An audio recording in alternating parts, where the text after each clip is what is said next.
Thank you all for coming. My name is Charley Erdman. I am hailing from Boulder, Colorado. So the West is representing, sort of. Do we have, or most of the people I assume are from the southern region. Do we have anybody from the Northeast? Okay, one or two hands going up. Do we have anybody from West Coast or the West?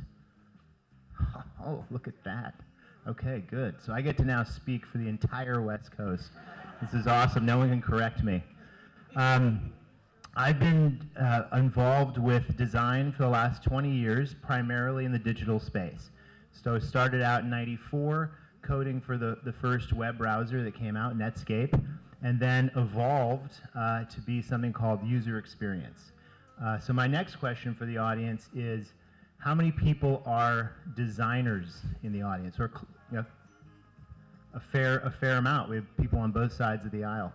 And then how many people are developers? Good.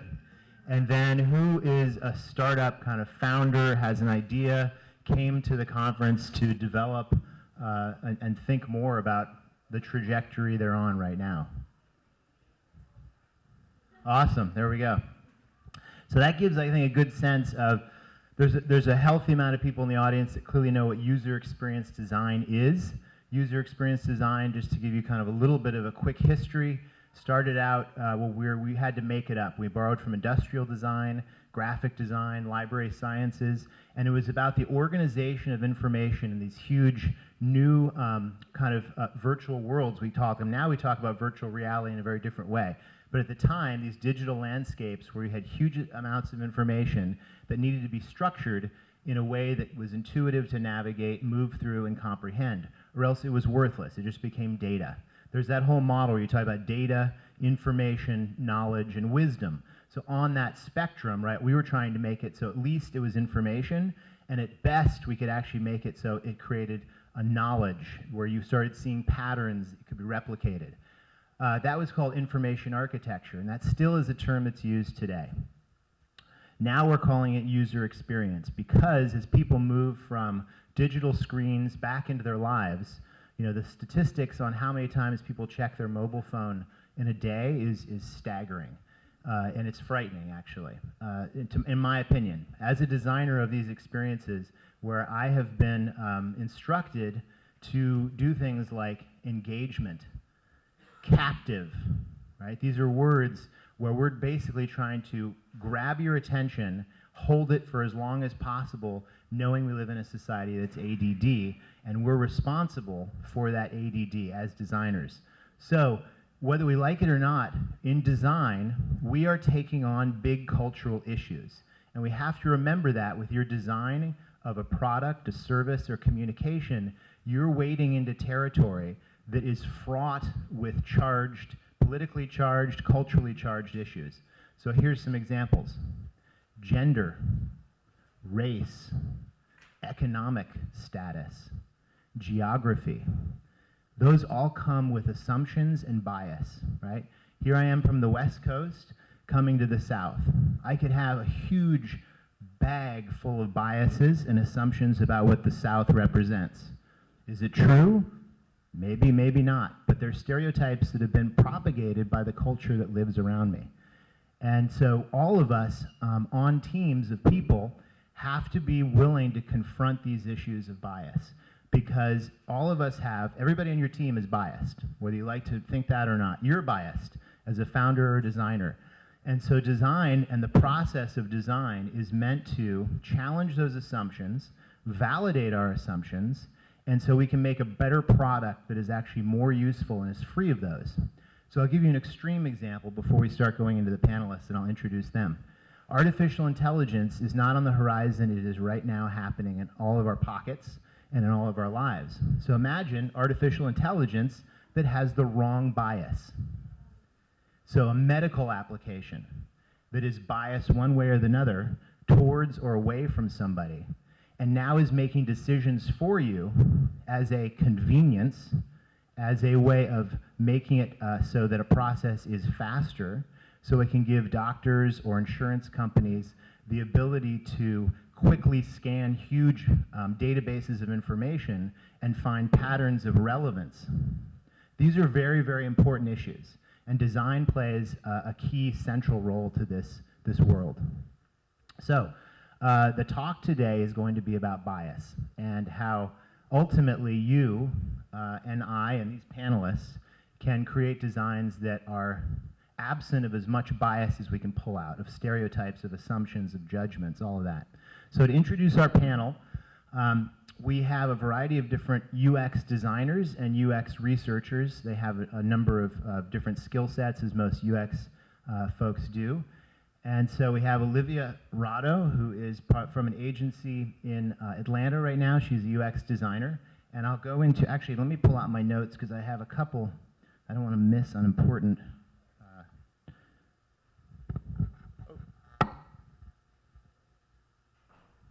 Okay, so Elizabeth Rado, currently UX designer at Launch Interactive in Atlanta, specializing in service and interactive design. She graduated from GSU with a BFA in printmaking. Yeah, accurate? Okay, good. Alyssa Greenman is a user experience designer at Gulfstream. She specializes in mobile applications that are in service of the sales representatives, engineers, and pilots. She has a master's in human factors psychology from Embry-Riddle Aeronautic University. We also have Christopher Villa, who has doctor in front of his name. You don't have a doctor in front of your name, right? Okay, just making sure here. So we can call it doctor. We have two doctors in the house. Dr. Villa is the president and lead human factors engineer for Avesca, with a focus on physical and virtual product design. He has a master's in human factors and system engineering and a PhD in human factors from Embry-Riddle. So these are type of degrees that did not exist, by the way, 20 years ago, when my generation was kind of making this up.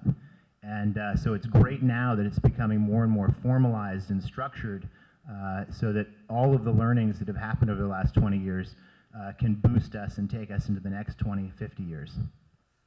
So we're going to do a little bit of an unusual kind of structure to this session where each one of the designers, user research experts, UX people are going to do a quick presentation on a project that they've been involved with, and inside that project they were challenging certain notions and assumptions of both the team or a marketplace or even just a technology. And so what we're going to try and do, and I know I'm taking up a lot of time talking to introduce, but I wanted to set the stage about what this conference was, or this panel would be about. So each presentation will be about 10 minutes, and then I'll just sort of ask a couple questions in between to hopefully spur on some dialogue, and we'll try and get a little QA at the end. One quick disclaimer before we start. Some of the project samples are from client work, so they don't represent the opinions of those clients, et cetera. Just imagine all the legal disclaimer I could utter right now, but I'm not a lawyer, but just say that's a disclaimer. So that frees us up to talk openly about some of these projects. So without further ado, we'll introduce Olivia Rado and take it away.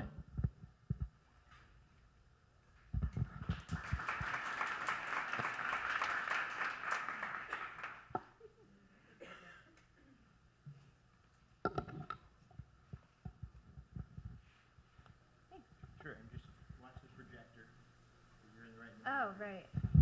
Got it. Hi, everyone.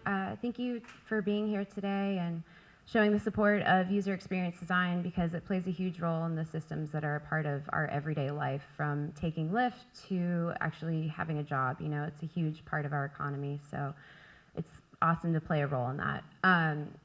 So my project is content preview within a chatbot. It is exactly as it sounds. You're looking at a chatbot and you're using that to answer a question. And it sounds pretty simple. It's assumably simple with good reason.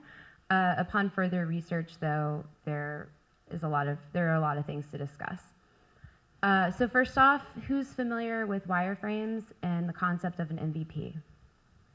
Okay, great. So for those of you that aren't familiar, wireframes are the digital blueprint of what a system would look like, how it would interact, and it has annotations in it so that the developers and stakeholders looking back on it can understand how it works.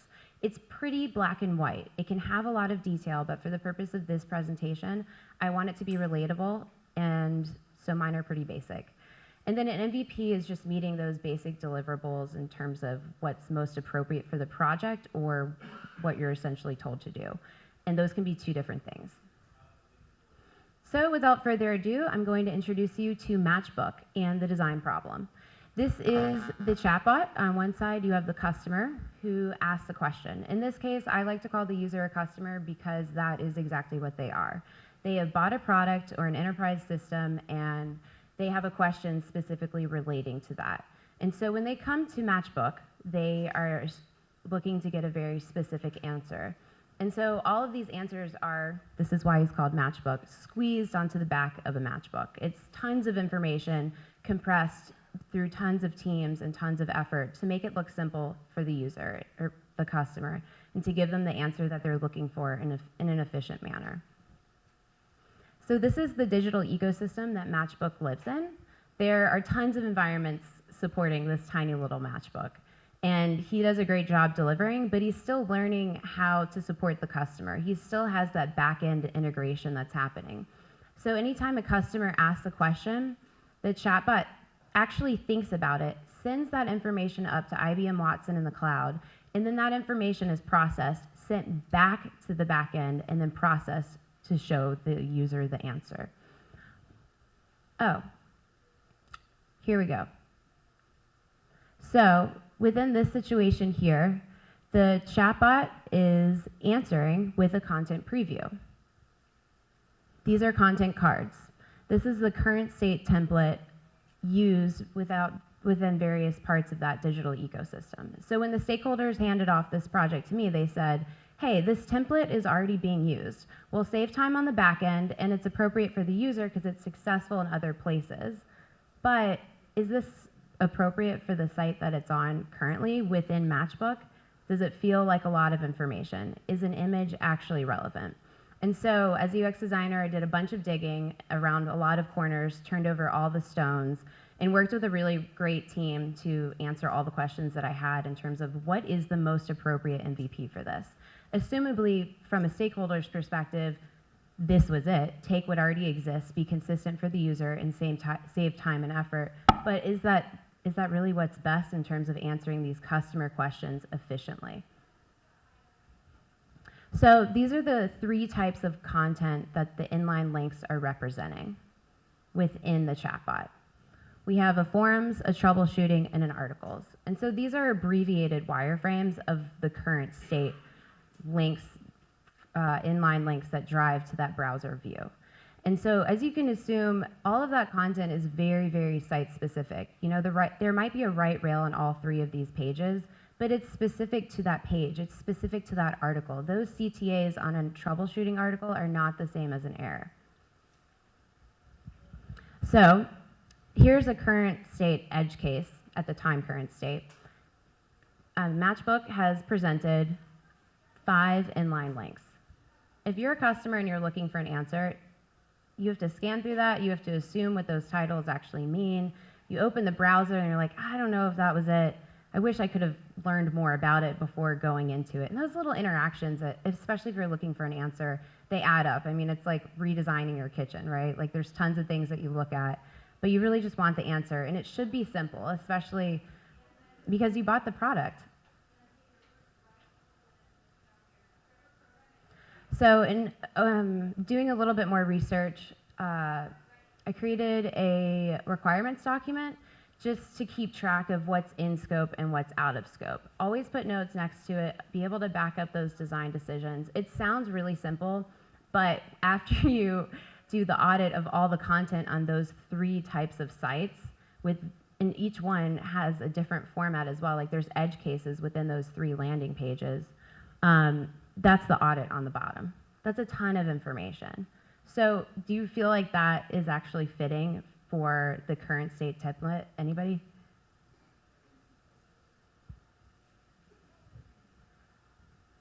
All right, so I did some more digging and I learned that Google Analytics was not actually being used for the chatbot. but it was being used on the pages being resourced as the inline hyperlinks. And so I had to learn a new analytics program. The project was due within a week and a half. It was a really fast sprint. So I got to work with the data analytics team, and that was really interesting to learn how the information is caught, what are the current, like how is it currently being used, but more specifically, what is it telling us? We know that failed interactions within Matchbook lead to more interactions, and we want to diminish those interactions because it's time and it's effort for the user and on the back end. It's costly, so we want to help minimize that. And so that's the whole idea behind putting a content card. Yeah, so exploration. Document what works and what doesn't work. I mean, create those matrices, create a requirements document, take notes, follow up with your stakeholders for what those takeaways are, but also kind of help lead them, you know, show them why maybe that idea isn't as relevant as they thought it was. And so this is exploration in terms of how content can inform those interactions, right? But also to validate, you know, for an initial version of expanding this inline hyperlink, what's the best way to present that information and to do so efficiently? So here we have a content preview card. There's an image, there's a title, there's a button on the top right to preview and open that up, and then it pushes to a browser view. And that's just a box on top of a box on top of a box. It's a lot of clicking, that's a lot of content. Is that actually necessary? And so in showing what doesn't work, you're also validating what would work. And especially as an MVP, like you don't want to just charge forward. You know, like you want to be cautious, you want to be strategic, you want to be in line with those other big picture goals. And so that's really what this project is I'm about. going to interrupt you because that's a really good point. I hope you got that. Showing what doesn't work, you start to show what does work. That's one of the biggest pieces of UX design. When you start getting boxes and squares on a piece of paper or on a screen, you start to be able to have collaborative conversations, right? And to have the ability for other people to weigh in and see some of the assumptions they may have made about what they thought was a simple assignment may have a lot more complexity than people originally assumed. So I'm going to interject on these really good points that are about the bias, et cetera. And that's a huge theme in UX. Every project I'm on, and that is more and more true. So yeah, thank you. So this is another exploration. What if for those edge cases where there's 5, instead of stacking 5 cards in a carousel, what if it was a list with the title and then that expanded to another box that actually had that preview card? But at the same time, you're still creating more interaction. And why do I need to look for it when you could just show me? And Olivia, sorry to interrupt, but we only have about another 2 minutes. Okay. So I really want you to also, as you're going through these, think about the screens that start to tell the story of where maybe your team had assumptions about the data and the project, and how you may have started to illuminate some of the considerations. Okay. So on these content cards, we know that they don't work. We know that you should just be able to click on the title and go directly to the browser view. You also know that you don't necessarily need a CTA image when the content is more important. So I think we understand that at this point. Without further ado, this is the final solution. And troubleshooting an article, I was able to design a template for the 2. And then we expanded the scope of the project to include related links within the body of those 2 pieces of content, because it actually is relevant. There's a maximum of 3 links. And that pushed the scope of the project, but it's relevant for the customer. And at the end of the day, that's the goal. And then the bottom article is forums, which includes a hyperlink, the original post or question, and then the verified answer or solution, or the one with the most votes. So here it is in context. You have the title, which you can click on to browser view. You have your content, you have your carousel, but you also have the ability to ask the customer if that card was even relevant. Because the bot is still learning, you need to know if it doesn't work. And we're more likely to know when it doesn't work and receive feedback on that than when it does work, because the data isn't set up to follow and add a survey on the hyperlink on that web page. So what happens when the user presses no? I've already read this. This article is off topic. This article doesn't solve my problem. This content wasn't helpful. So just following up and actually getting a specific answer will help the data team build that platform in an efficient way. That's a great point. I like to say to my teams, we don't want any dead ends with any experience, right? So where a customer gets someplace and they don't know what to do next. That's one type of dead end. The other type of dead end is a conversation that just falls off. So in this case, a conversation has occurred, right? And now you're actually tying up a loose end. Hey, how was that for you? I think it's a great point. Mm-hmm. And so what happens when the links are of equal value, instead of presenting cards, just present the title and the button. And this is a format that had taken place within other aspects of the product and the initiative for the long-term goals. So I was on this project for 3.5 weeks, but I was on a variety of other projects leading into the MVP interactions of how content informs interaction efficiently. So what are my takeaways? Bookmarks are my best friend. I looked at so much content in order to be specific and count all the edge cases that I became really OCD in how I organized my bookmarks, and I'm really glad that I did that because I didn't have to use my brain space. I could use my computer space to do that. Also, it's healthy to be curious. Use that to cover your ass. Use that to answer questions. Always be nice about it, and if you explain it from the sake of curiosity, you're always going to get the answers that you need. Also, every project teaches you something new. Like, just because I've done a bunch of UX projects doesn't mean that the next project doesn't have something to teach me. It always does. There's always that learning curve, and I love it. And also say thank you. The team that I worked with was remote. It wasn't always easy, and I worked with really awesome people, and I'm really glad for that. So thank you for being here on that note. Thank you very much, Olivia. Yeah. That was great. I like those.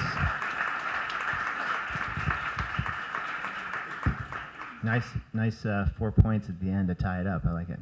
Yeah. Cool. Well, the next we have Alyssa Greenman, the Gulfstream UX designer. And she'll bring us another, there we go. We have some Gulfstream people in the house, I gather. Yeah. In case you need to contact Olivia. There we go. And also, if you do want to contact anybody, I assume that's all on the Geekend website. So. Okay. So, like mentioned, my name is Alyssa Greenman. I'm a user experience designer at Gulfstream. Today I'm going to be talking to you about the Options mobile application, which is a project that we worked on over the last couple of years. So here's a screenshot from the app. So imagine that you just bought your first Gulfstream. Oh yeah. I'm imagining. Everything on a Gulfstream is customizable. So that's a lot to deal with when you're a customer. You don't know what all of the things that you can choose are. So our completions representatives had a ton of different papers. They had pictures, but not everyone had the same pictures. So they asked us to create this app to bring everything together in a consistently branded manner, and that way everyone has the same photos, the same descriptions of all the different options. So one of the things in the app is that we have a list of categories and a list of selections. So when you tap on a category, the selections for that category show up. The categories and the different selections were provided to us by the customer. That was our first assumption, was that those made sense to everyone. Come to find out, one person created those and everyone else was dealing with it. So in our first usability test, we asked the representatives to find the item that they're looking for, find a specific item in the app. They couldn't do it. They were jumping between a bunch of different categories before finally figuring out where it was. So that's a big problem, because when our representatives are meeting with the customers, we don't want the customer to think that our representatives don't know what they're talking about, and we also don't want our representatives to feel like they don't know what they're talking about. We don't want them to have that sense of embarrassment or a bad interaction with the customer because they can't find an item that was asked about. So we decided to do a card sort, and a card sort is a great way to figure out what's the best way to organize the information that you have. So if you have a bunch of content and you don't know where it should go or how it should be organized for your users, a card sort is a great way to do that. So what we did was we placed one selection, so one specific selection from the app on each card, and we asked the representatives to sort them in a way that made sense to them. So you can do this with actual physical cards, or you can do it online. So those representatives happen to travel a lot, so it made the most sense for us to do an online sort. We didn't give them a specific number of groups. You can if you want to. And we also didn't give them group names. We asked them to name the groups themselves. Again, this is an option that you have when you're doing your own card sort. You can give them group names, but depending on how sure you are of what those groups are, it may be best to start with an open sort, which is what we did, where there's no groups, there's no names, and you just have them do what they want. If you are considering doing a card sort on your own, highly recommend reading the Card Sorting by Donna Spencer. It's one of the best practical guides out there for getting started on your own. She talks a lot about different ways to analyze your data and just how to get started on your own. So our results specifically, we ended up with 8 participants, which was about a third of the user base, which is really good. You can usually not expect that high level of participation, so that's nice for us. A dendrogram, sometimes you'll see it without the R, dendogram. It's just a tree diagram, which is what you're seeing there on the right. So if we're looking at this, the far right side would be if every single selection was in the same group. That doesn't help us.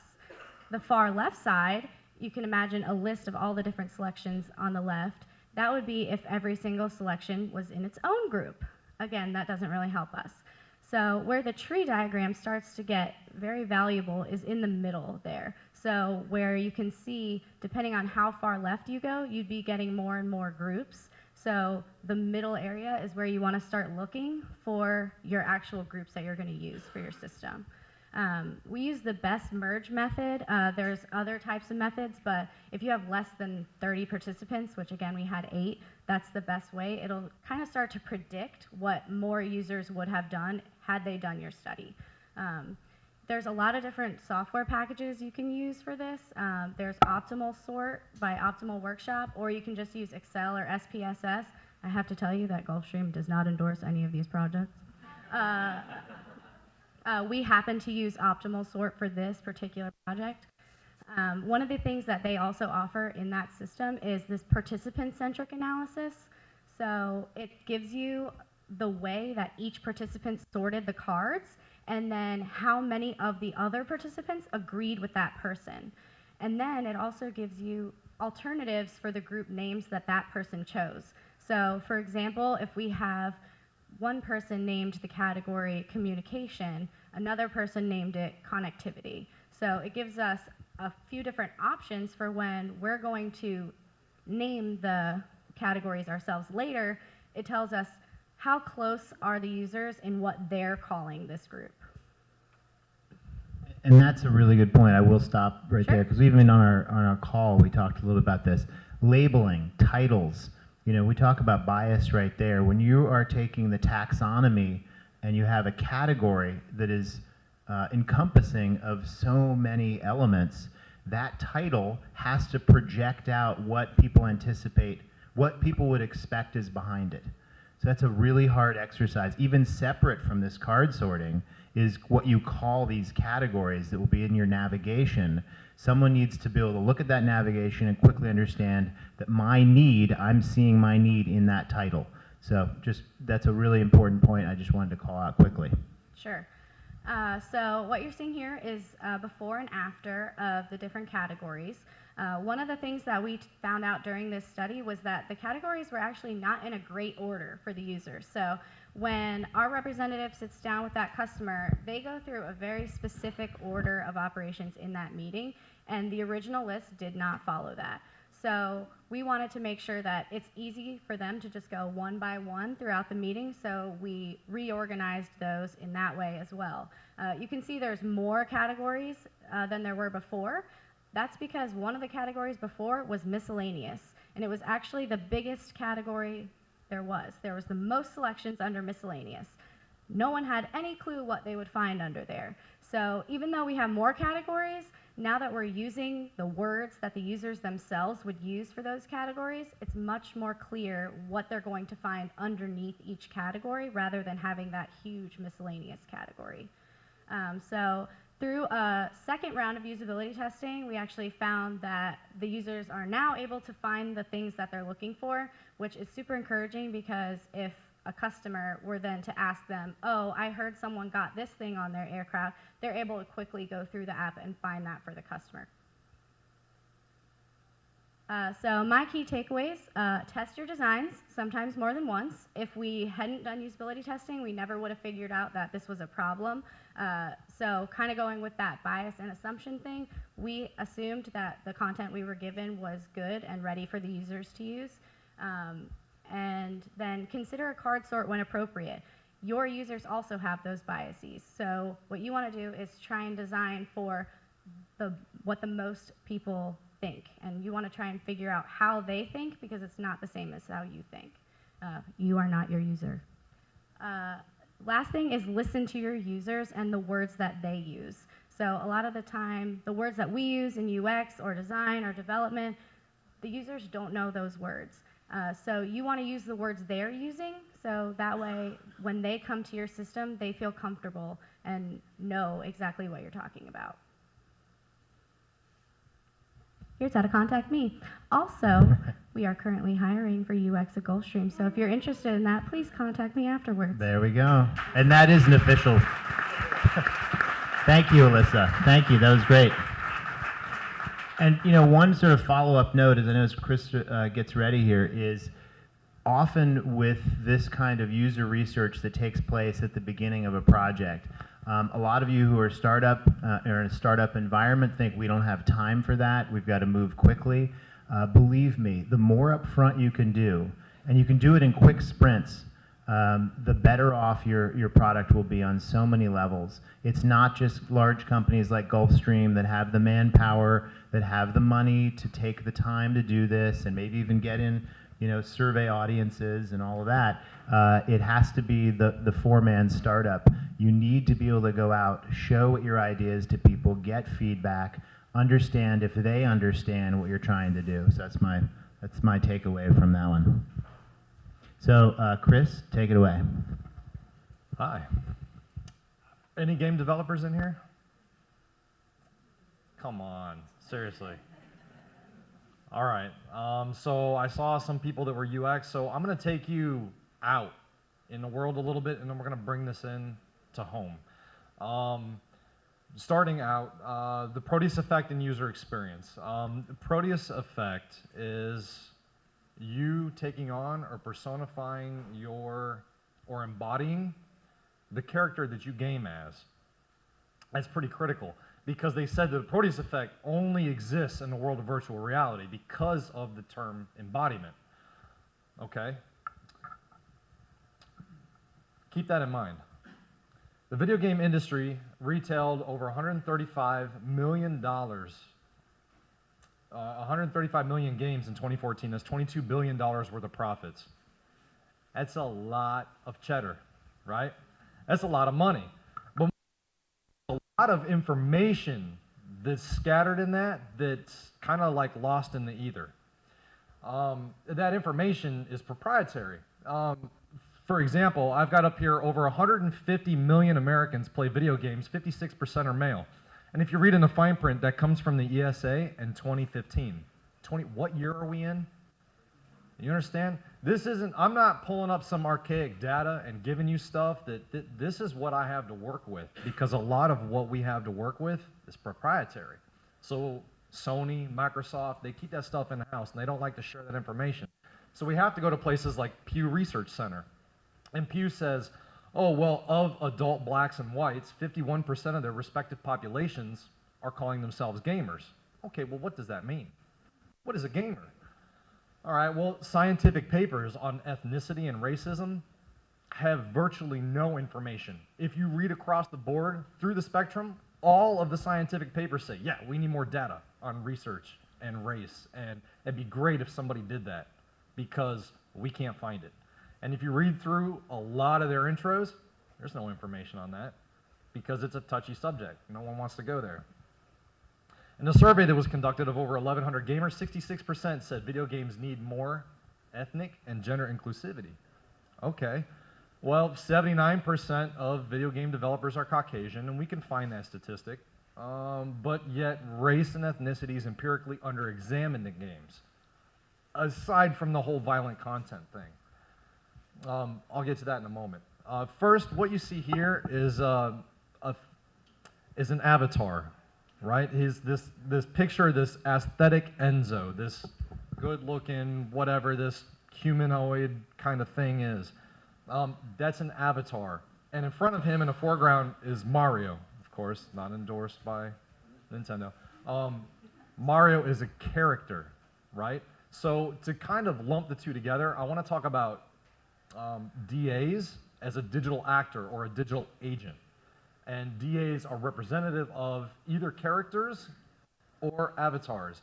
And they are what you embody when you're in a digital world. They are who you take on or personify. Now what that means is whatever feelings or thoughts or constraints or whatever that you have as an attribute toward that entity, you embody that. That is what you become when you game. Modification of yourself, also modification of your self-representation also modifies yourself. Yee and Balinson did a study in 2007 where they found that individuals, males and females, that played games, they changed the amount of information that they shared when they got to see their digital selves in VR, and they thought that they looked attractive. So the information that you shared and the quality of that information was greater. There was more information shared when you felt that you were more attractive. So embodiment, it really is key. It's key in a lot of things, especially social proximity within digital worlds. And taller DAs negotiate objects with greater confidence. Sales teams, the taller the DA is, the more sales are produced. They're more willing to approach the opposite sex. So what we're finding is that from the digital world to our world, there is a one-to-one replication of yourself. So how you'd behave or how an individual behaves in the real world, that also ties into the digital world. There is no real separation of those two constructs. And we know Ryan and Shabilsky did a study, and they know that 5 minutes of gaming, just 5 minutes of gaming can change your behavior. And with DAs, again, not characters or avatars specifically, DAs embodying both, we can ignore gravity, time, and space, but we're not exempt from social influences. Light-skinned DAs are treated more positively than dark-skinned DAs in digital environments, especially within collaborative virtual environments, which is where meetings take place. And we're just now beginning to understand gamer behaviors. We've had games around since Atari, right? And just now beginning to understand how gamers react within digital environments. So literature is limited on DAs and race. Race is not a scientific category. It's not, it's a political construct. It's a primary principle of stratification in the US, meaning it's used primarily to break apart groups and say you're a representative of group A, group B, or group C. But for centuries, humans have typically classified themselves through phenotypic traits, eye color, hair color, and skin color. Stereotypes are at play when we play. Typically, black DAs are treated as gangsters or athletes and have a greater amount of aggressive behaviors within the gaming environments. Stereotypes within games come to play because we use those as an advantage. It's like a design leverage because we understand that people have stereotypes when they approach anything and everything. For us, we call them heuristics. It's a rule of thumb, human factors in our world. It's a heuristic. A heuristic is a rule of thumb. It's a guideline that gets you around. That's how you survive, basically. So stereotypes are heavily used in game design.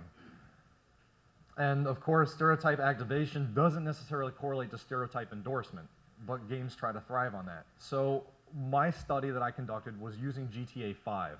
And for those of you that don't know, GTA 5 is an open world action adventure game. You probably see it better here. This is a typical picture of gameplay. It's third person. requirements for play, you play missions, you explore this there is an online construct, but you explore this game in a digital space. And so what I needed was something that was relatable to the individuals that I had access to, and what I had access to were college kids. A lot of college kids play GTA 5. And so I'm just going to skip past that. We'll come back to it in a moment.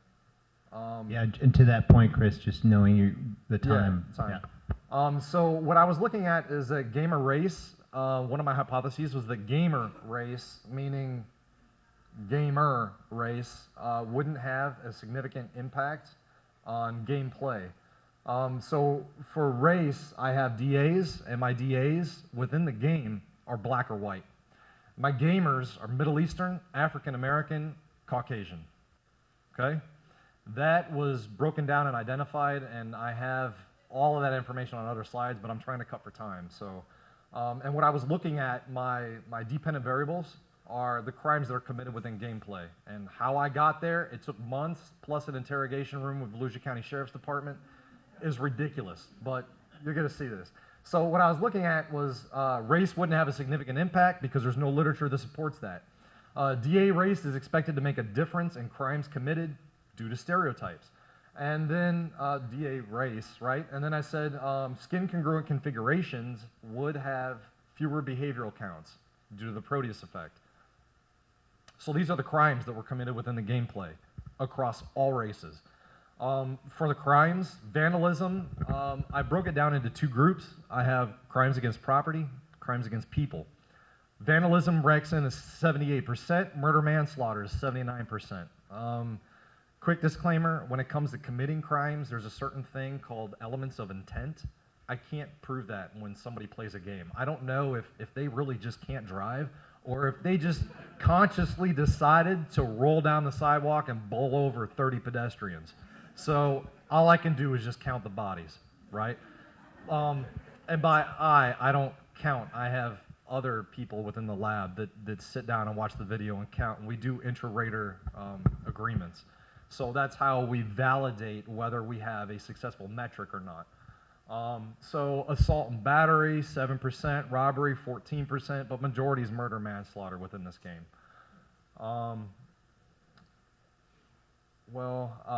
Okay, so African Americans playing as black compared to white was where my significance lied. So their gameplay was significantly different for crimes against property and crimes against people across their structures. So, but visually, this is what that looks like. African Americans playing as black and African Americans playing as a white DA for crimes against property. And then the same on the other side, crimes against people. So the question is, well, what am I looking at? Hey, Doc, what am I seeing?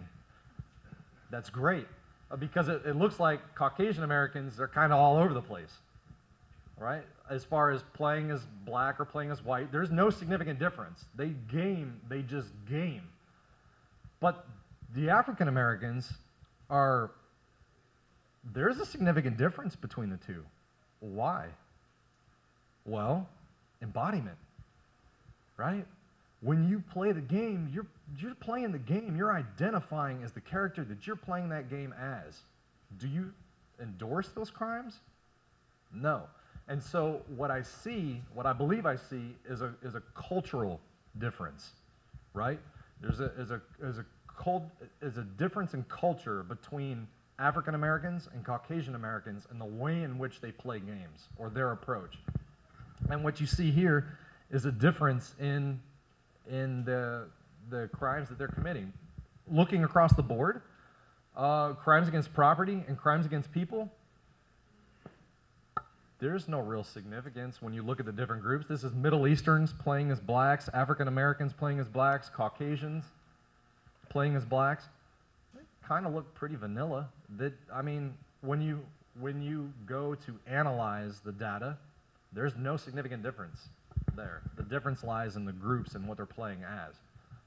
Chris, this is super fascinating. I feel like I wish we had a little more time to go into this.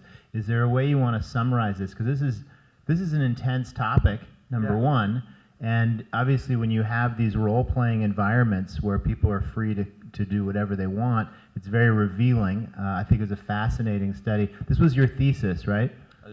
Dissertation. Dissertation. Yeah. Okay. My thesis was on antisocial behavior within GTA 4, looking at psychopathy and seeing if individuals that are naturally predispositioned to be psychopathic, antisocial, if that shows within their gameplay, and it really does. There is a relationship. So some variables weren't accounted for. I didn't account for socioeconomic status of the students or their parents, right? That's out of my purview. I didn't account for generational position. There was a study that came out. They did a 20-some-odd year longitudinal study in the city of Chicago, and they found that generational status for Americans determined whether or not somebody had a predisposition to committing crimes within America. That it wasn't necessarily socioeconomic status related, meaning first-generation Americans, their predisposition to committing crime in America is significantly lower than a second or third generation. And as you go up in generations, the percent chance that you're going to commit crime actually doubles and triples. So you go from 40% to a 70% by third generation chance that you're going to be incarcerated for crimes that are committed. And identity for gamers is really important. Some things that I would change, I would love to see heat map of game usage, because I also collected personality data. So if I could get this tied into like Adobe Premiere somehow and generate a heat map for where people went when they played this game, it'd be fascinating, because there was a study that was done in Tennessee, and Tennessee said that the most extroverted people tend to live in extroverted cities, cities that afford for extroversion. Miami is a prime example. The most introverted people in America are cities that are designed for and tend to have more introverted kind of things. And the only place that they've found that in terms of psychology and design, that's really like Tennessee. It's mountain communities, and they tried it out on campus and found that people that were more extroverted, extroverted students actually went out and were on a pathway, whereas the introverts stood up on a hillside in the background somewhere on campus. Is there anything you want to say in conclusion on this? You've opened up like so many doors. I feel like I want to have a conversation about even that last conversation about cities and the character of a city. Yeah. And I'm pretty sure there's so many influences, the urban design, the climate, et cetera, that start to impact these things. Again, Chris has done a brilliant job. He had a question, it became this, and a lot of information is there. Yep, my question was, can the Proteus be found in Yes. a two-dimensional gaming construct? And it can be found, absolutely. Yeah, and so this is, I think, an example of someone who's going very, very deep into an environment that is rich with data, rich with a lot. There's probably even assumptions you had to make because you didn't know what the data was telling him. So how does that relate to something simple like, hey, I'm creating a mobile app to find my car in a parking garage? Listen, I have a client now that has this product that it's his nest egg, it's his baby. He absolutely loves it. And he knows how his product makes him feel, okay? But that may not be how it's going to make Susie feel, or Timmy, right? That person, if you want to know how something is going to make someone else feel, you have to go to them with it. You have to find out, and I think that's a huge part of UX. Like it's the usability of that product, right? And it's designing that product to be inclusive for all potential users, right? Or as great a majority as you possibly can. So for a design for a video game, they came out with Rust as a game, and Rust automatically assigns identity and gender, and it upset a lot of gamers. A lot of people didn't like Rust because they didn't have the autonomy or the freedom and the ability to make that selection themselves as to what they identify as. Yeah, that's great. That's really interesting. I know we only have, sorry Chris, that was fascinating. Again, I want to dive in deeper. I do want to keep some time for the audience to ask any questions. If anybody has a question that this might have provoked, everything from, again, we've got the beauty of UX is that these people sitting up here have a variety and a wide kind of area of inquiry inside a product or service or communication, so they have experience from different places. The visual design, the interaction design, what's happening with the UI, obviously the user research, which we've discussed here. So I'll open it up to the floor, and anybody is welcome to ask. Okay, we have time for one question. We're really running late. Hey there.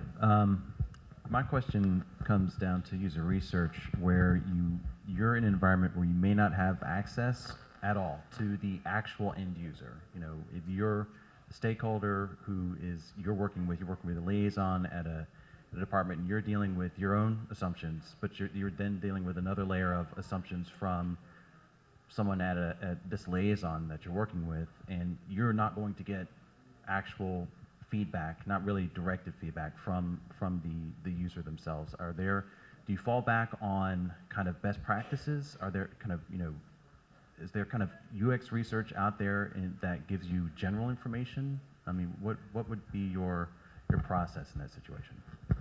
Well, I think that it depends on what that is. If it's a physical item or if it's a system.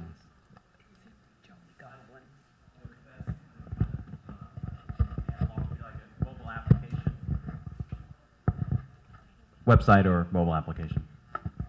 Hi, I would suggest just doing as much research as possible within that digital environment, because obviously that's where I was, but also looking around, right? Like seeing what other people are doing, because if they're doing that, there's probably a reason why. But also, there's data. You have to dig for it, and you have to find it, and you may not know how to use it, but you'll figure it out. And just by probing and kind of asking questions and like just being really, really curious, like keep that in mind, like that will always work in your favor, and the people you're working with will pick up on that inspiration too, and it's contagious, and I hope that helps. I would also add that if you can't talk to the users, talk to the people who know the users. So if you can avoid it, not maybe their boss, but like other people who work tangentially or around them. And then also, even if you can't talk to them, if you can watch them work, that tends to help a lot as well, or watch them use other systems and see what types of patterns that you can check from that, even if you're not able to actually talk to that person. And since we've been given only one question, I'll weigh in too. Obviously, anything you can do, I mean, don't ever get stopped by someone going, hey, we have no access to that group. The follow-up question is, well, can we access them digitally? Can I create something as stupid and simple as a Google form and put 5 questions in there? Like really prod, and then to Alyssa's point, the ethnographic research, if you're gonna go and observe whatever audience is, there's a lot that can be gained just from some very simple steps up front. So I apologize we don't have any more time. This has been great. Please, I encourage you to pull any of the panelists aside, ask them more questions, since we just don't have enough time. As you can tell, these are always, design is a very in-depth process. There's a lot to be answered. This is just that upfront part, and even in there's a lot of complexity. So thank you all for coming and attending today. And do you want to close up? Okay. Okay, so we have another session that has been added. It's at 1 o'clock, and it's called Day in the Life of a Game Designer, and it's going to be in the Jolly Goblin Lounge starting at 1 o'clock. Also at 1 o'clock, just as a reminder, we have visual design and art direction for Batman, and that's in the SCAD Museum. And we also have Hour of Code in the Jolly Goblin. So, I'm sorry, Hour of Code is going to be, did that change? Because we got 2 Jolly Goblins. Okay, over there. All right, I hope that you enjoyed the session today. Let's give them a round of applause and take some time to talk to them afterwards. Thank you so much.